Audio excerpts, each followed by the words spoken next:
So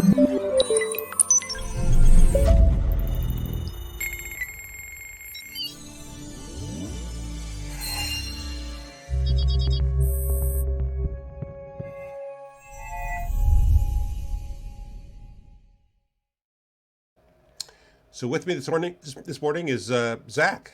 Morning, Zach. Morning, Brett. So give us the brief backgrounder on yourself, and then on Solfium. Sure. My name is Zach Magnan. I'm a Canadian chartered accountant by training, so I'm a finance type. I've worked most of my career in the international upstream oil and gas business, building and growing teams across borders in some challenging jurisdictions, I guess. And every place has its own unique characteristics in dealing with cultural differences, et cetera, et cetera. So I've worked internationally with publicly traded companies as well. So trying to put in processes and systems and growing teams and putting things in place to grow. So that's me in a nutshell. I joined Solfium a couple of years ago, actually 2 years ago, almost to the day, with two of my co-founders, Andres Friedman and I, met at the London School of Economics when we were doing a master's program together. And that's how we initially got into Solfium. And Solfium is accelerating the adoption of distributed solar generation initially in Mexico.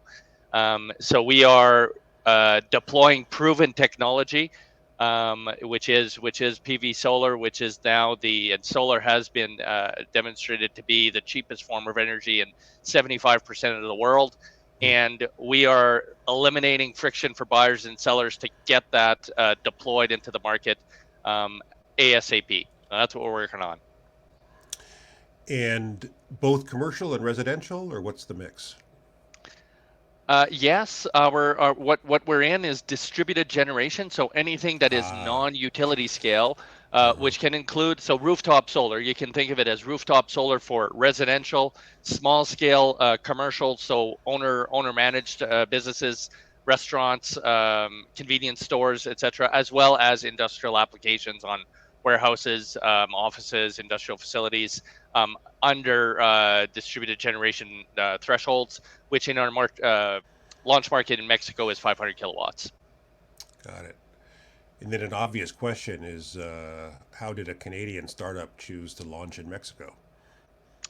Well, it's effectively it's a Venn diagram, if you Mm, will, of the markets where it's optimum for the business to operate in. So radiation is one factor. Mexico mm, has a lot of sun and it has mm, consistent sun. So yeah, as opposed to where I am, where we've got very short winter days when we consume a lot of electricity, not optimal. So one is the radiation, the mm, economics. Grid rates, unsubsidized grid rates in Mexico are very high, which improves the business case to convert. So there are market dynamics that have influenced our decision, as well as where the management team has ties and experiences, myself accepted.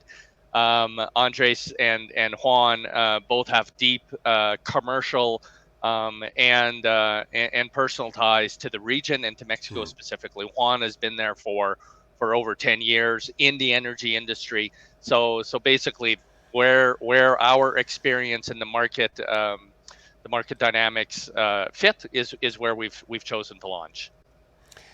And if I understand correctly, the kind of the innovation that Solfium has developed is less about the technology per se and more about kind of the process of penetrating markets, the installation, all the rest of that. Is that correct?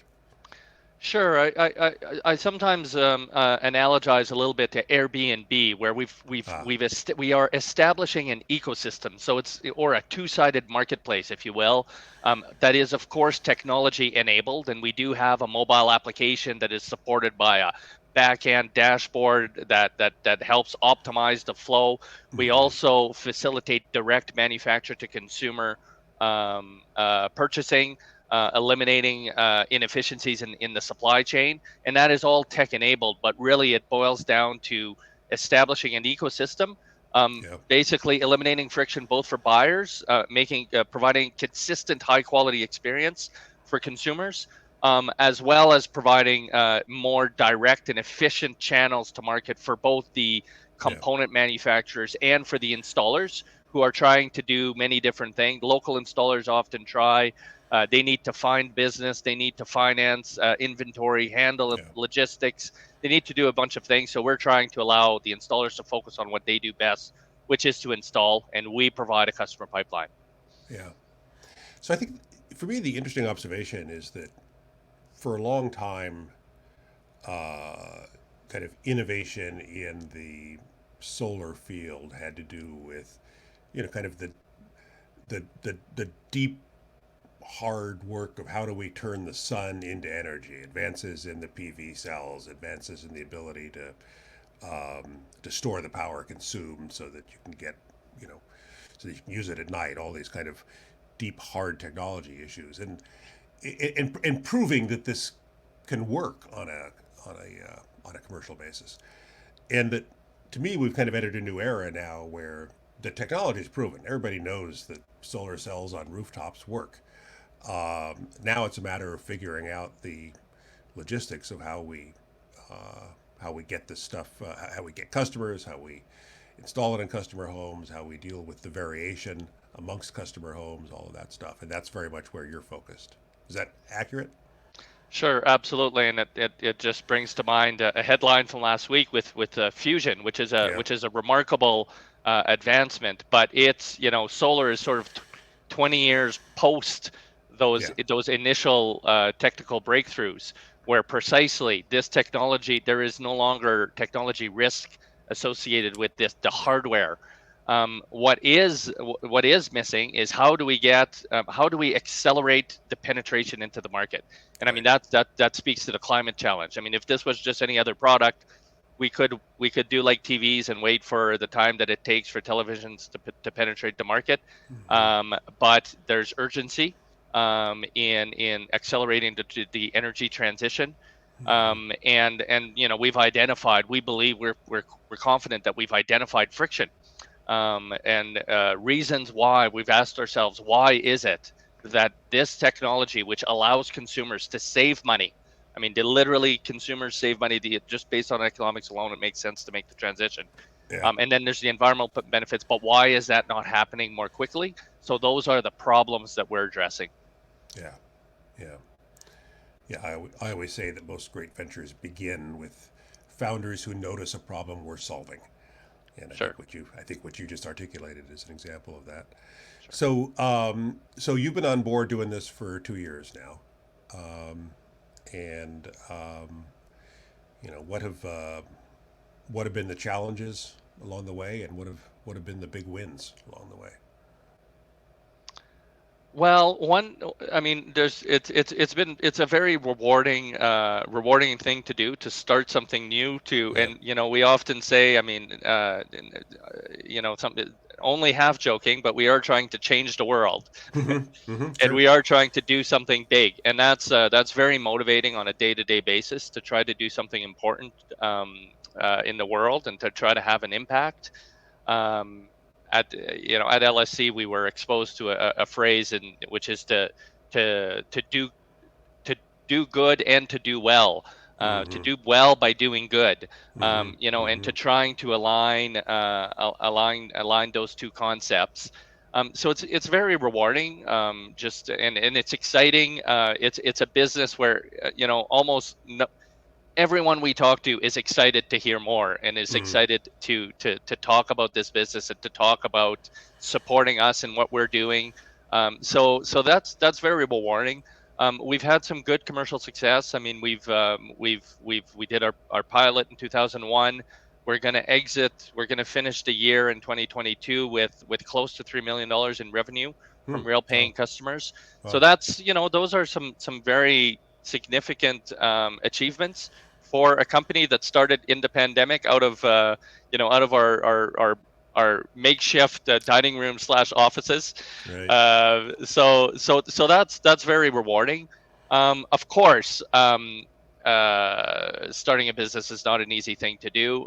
It's extremely challenging. I mean, you're never sure if and when you will run out of money, and you're trying to grow. You're trying to. I mean, we talk to investors who have obviously we're trying to build something big, which comes with expectations that we put on ourselves, and the folks that we look to finance the business from also have high expectations. So we're Sure. constantly trying to grow at a not a normal pace. We are trying to grow very, very fast. So, Right. this $3 million in revenue that in our second year, or our first actual partial year of operation, is great.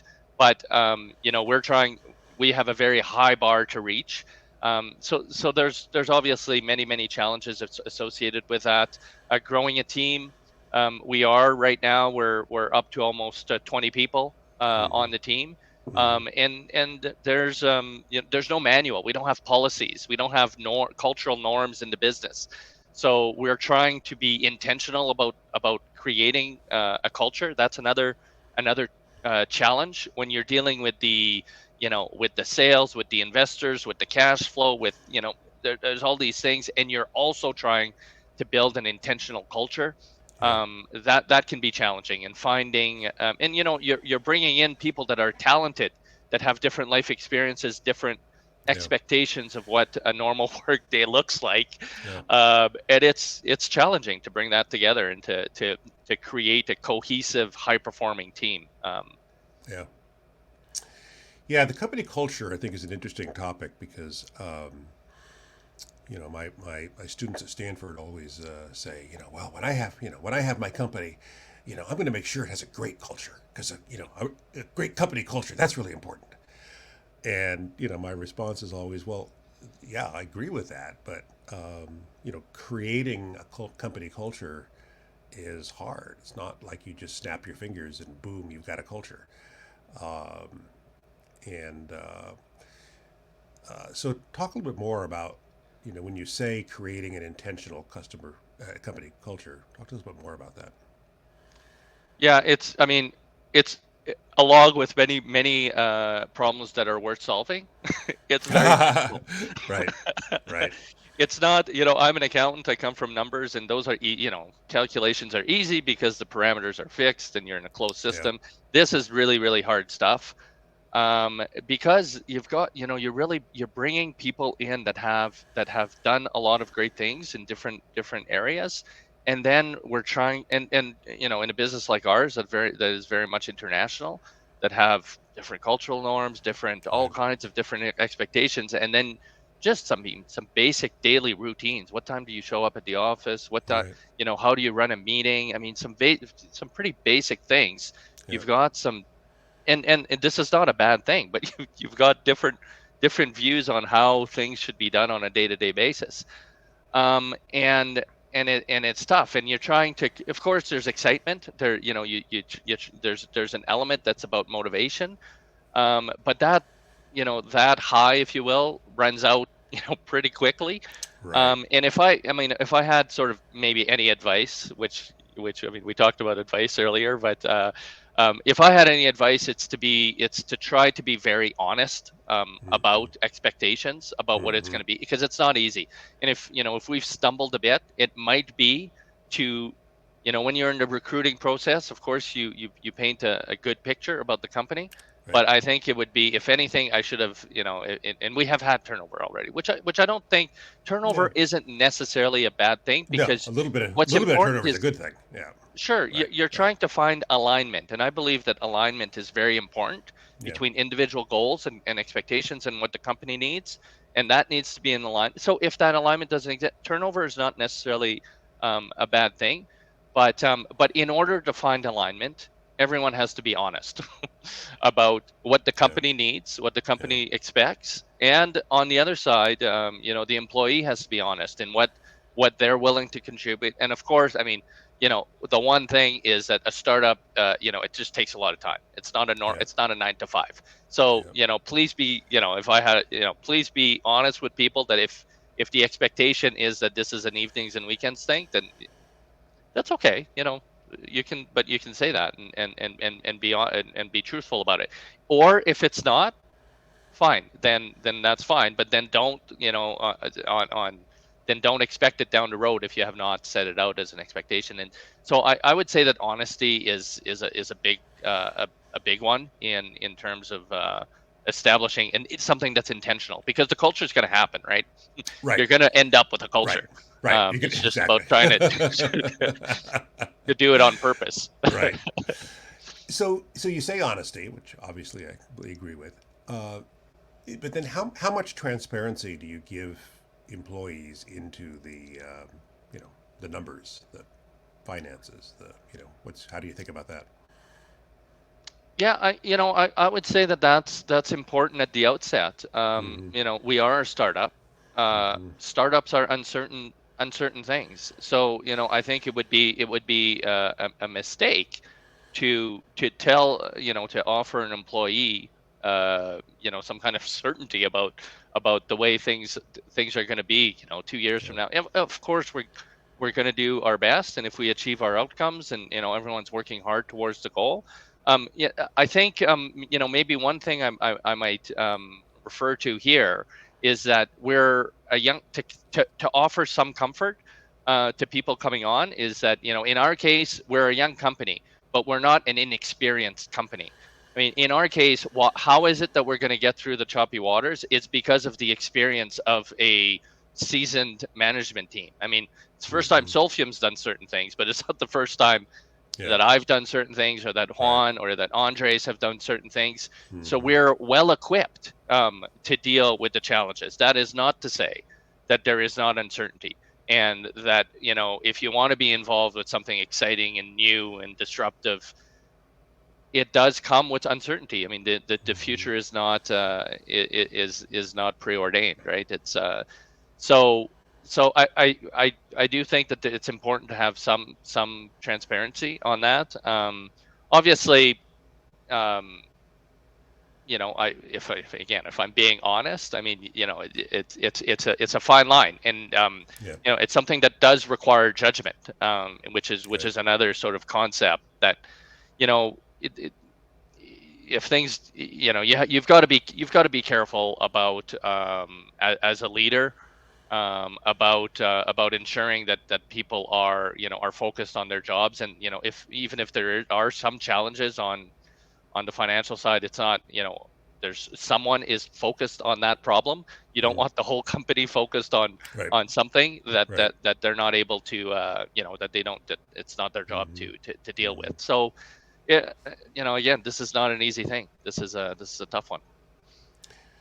I used to tell my teams that I offer them complete transparency on anything they want to know except salaries, because as soon as Bob finds out how much Nancy is making, then all kinds of bad stuff happens. But Yep. pretty Mhm. much everything else I was committed to full transparency on.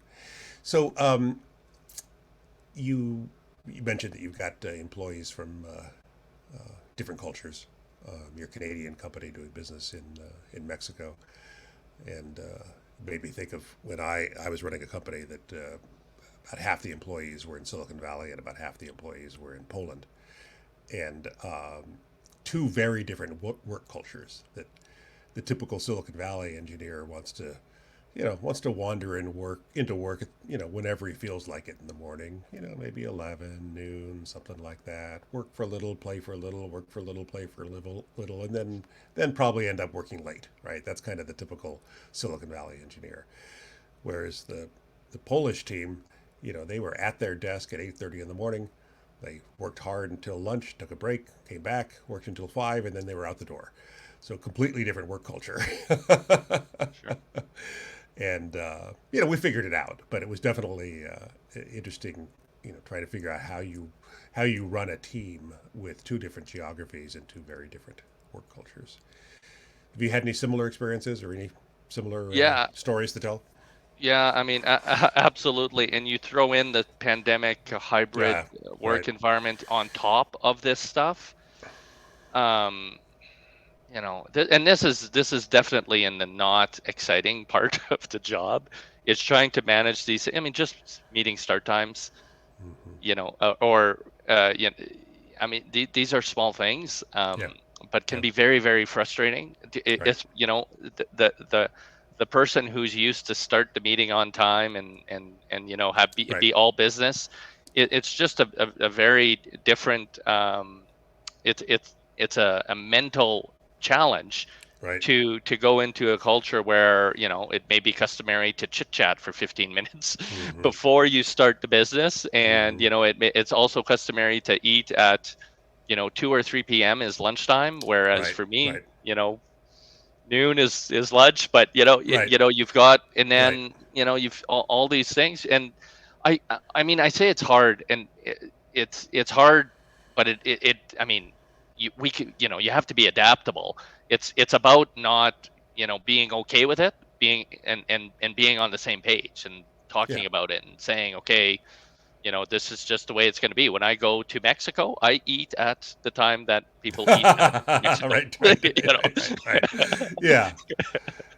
Yeah. So, in some level, I think you need to kind of, celebrate the diversity that you have on the Sure. team, while at the same time trying to communicate some sort of a standard set of of rules that we're going to play by when we have our company meetings and such. Does that Sure. sound right? Sure. Yep. So, how's the fundraising gone, Zach? It's been a bit of a challenging year, but I mean, Mm-hmm. I'm happy with our fundraising in the sense that we have had the resources that have been required for us Mm-hmm. to execute the plan to date, right? Mm-hmm. And to me, that's sort of how I determine whether or not we are adequately financed. Right. We continue to be engaged with investors, and I mean, this is, you have to have a thick skin. You have to be able to stick with it. I mean, I mean, we've raised enough money, and we think we're now likely to be funded through 2023. So this is good. It's very, very important, and it's come through networks. Again, I Mm-hmm. think that this is maybe a feature of our particular business, where we started our business sort of mid-career, so we have rather extensive sort of professional networks, Right. which have allowed us to. I mean, it's sort of friends, family, and professional networks. Mm-hmm. So we've been funded with angel financing to date, but it's beyond sort of an uncle, Mm-hmm. financing the business. Reaching the VCs is, I mean, we talked earlier about the business model and how we frame the business, how we present it, Mm-hmm. how we make sure that we've got the elements, or you have some decisions to make about what your business is. Is it venture fundable? Is it Mm-hmm. going to grow? Is this a business that will grow? And I think you've spoken about this before as well. Is you could have a very good business that isn't necessarily venture fundable because Right. they're looking for 100x. Right. Is this a 100x business? So you've got to ask yourself those questions, and then frame the business in a way that is understandable to a venture capital firm in the 20 seconds that you have to, Right. to communicate that message. It's a challenge. It's an ongoing thing. I mean, and the market conditions are real. They change. Yep. What was required 6 months ago is not necessarily what's required today in terms. And I would say on that front that, from a traction perspective, a year ago, had we been where we are at today, I'm pretty confident we would be funded. Where we're at today, well, the VCs want further traction, right? They want more proof. No one is in a hurry to conclude the transaction. So it's a more challenging environment, but I continue to believe that there's more money than good ideas, and well executed ideas, more importantly. And if an entrepreneur is fortunate enough to have that, and positive unit economics help as well. Yeah. We're fortunate to have positive unit economics, which provide us with a path to organic growth, is the way that I talk about it. But if you're financed, you manage your business responsibly to give you the runway that you need to eventually get, tick the boxes that the professional investors are going to look for. That's what we're doing. We haven't signed that elusive first deal with a venture capital Mm-hmm. firm yet, but Mm-hmm. I'm confident the business makes sense. I'm confident the market is there, and that we're doing a good job. It's a matter of time before we demonstrate um, to the market that is fundable. So Well, and as you said, if you have positive unit economics, then you have an organic growth path that you could follow, or you could follow an inorganic growth path if the right investor offered you the right amount of scaling capital, right? yep, yep, that's correct. So I mean, it's a combination of Yeah, focusing on the fundamentals of your business and managing it responsibly. And yeah, we've made a decision. We have never made entered into commitments that we could not fund. I mean, we and yeah. that possibly has held back our growth. But that's the path that we chose. And yeah, we've got to work with that. So I know from my own personal experience that one of the things about being on the fundraising trail is that every investor you talk to gives you advice. And so it's often conflicting advice, right? You'll see, you meet with five different investors and they'll give you, 10 different opinions. And it's always a challenge trying to figure out, which advice to take and which advice not to take. It is also this temptation to think, okay, so if I do what he tells me to do, does that mean he'll fund me? Right? So how do you think about that as you've been out on the fundraising trail talking to investors who are always full of advice? Mm. Again, along with many other things, this is very difficult because you do. I mean, absolutely. I mean, the same slide in our deck. It's the best. It's either the best slide or the worst slide. Take it out. I don't ever want to see it again. I mean, you'll get this. Right. So you get lots of conflicting advice,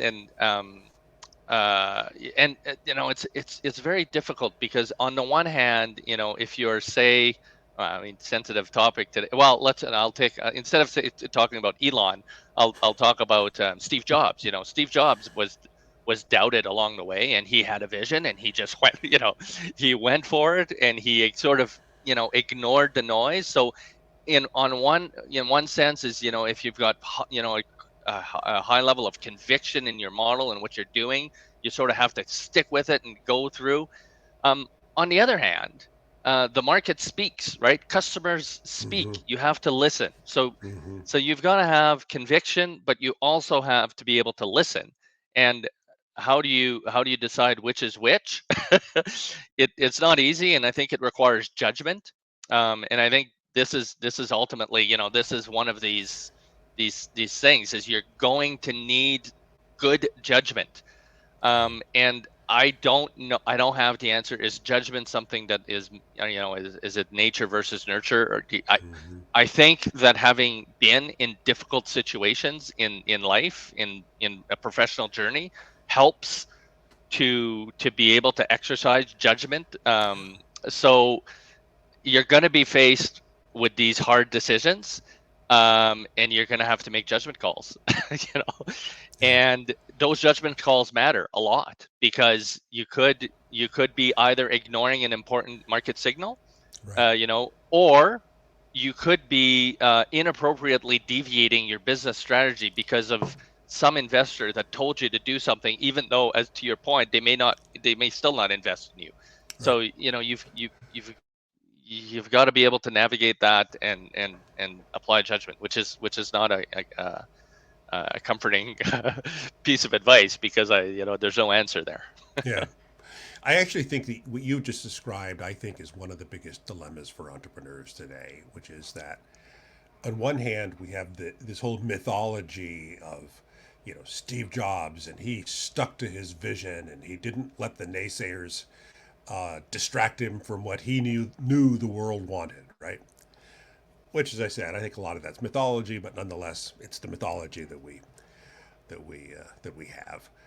And on the other hand, we learn about lean startup and rapid iterations and pivot and all of that. And so, how do you walk that line between being an entrepreneur who sticks to his vision and being an entrepreneur who listens to the market and pivots appropriately? And I think what you basically said is that it's about judgment, which I think is a good answer, although it's probably not a very satisfying answer for a lot of new entrepreneurs. So, Zach, last question. You've got a couple of years under your belt now, doing Solfium, and what advice would you give other entrepreneurs based on what you have learned so far? In addition to the stuff we've already talked about. Um, I mean, for me, and I don't know if this is advice or not, but I suppose that in my journey, my previous experience has proven to be invaluable. Mm-hmm. Whether it's dealing with, for example, turnover. Mm-hmm. It's hard, and when a key person who you've been relying on leaves, it's hard to deal with. But it was made easier for me because it's happened before. so so Mm-hmm. so experience has proven to be very valuable, and experience doing hard things. Not in my, I mean, I've been involved with emerging companies, but not necessarily in entrepreneurship in a bit the Mm-hmm. mythology of Silicon Valley, where you've Mm-hmm. got serial entrepreneurs where failure is potentially glorified. Mm-hmm. Experience, it doesn't necessarily have to be in an entrepreneurial setting, but I would very much value the experience that was gained in other challenging situations, and that's been useful. And the other point that I made on judgment, again, having faced difficult situation, having had to make tough calls, having even observed it. I mean, I've had the good fortune of observing leaders, who have, and you have to be in it. It's not on TV. I mean, you're absolutely right. And when we refer to someone like Steve Jobs or Elon Musk, I mean, we don't know. Yeah. Right. Right, we don't. Right. We, Right. we we don't know. But I've seen people in the trenches make hard decisions, and a lot of the ways that I deal with things are a result of experience.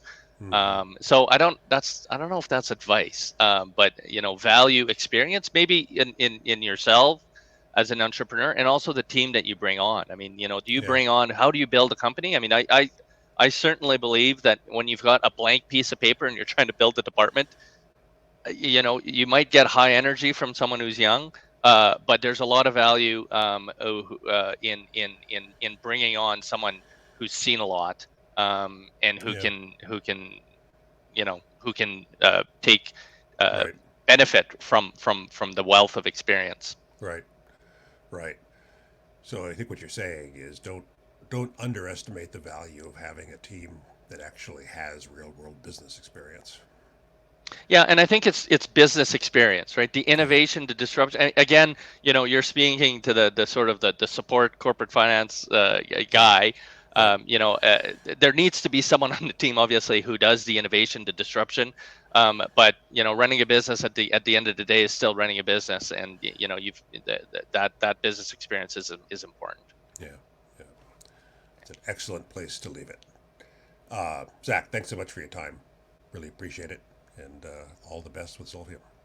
My pleasure, Brett. Thanks for having me.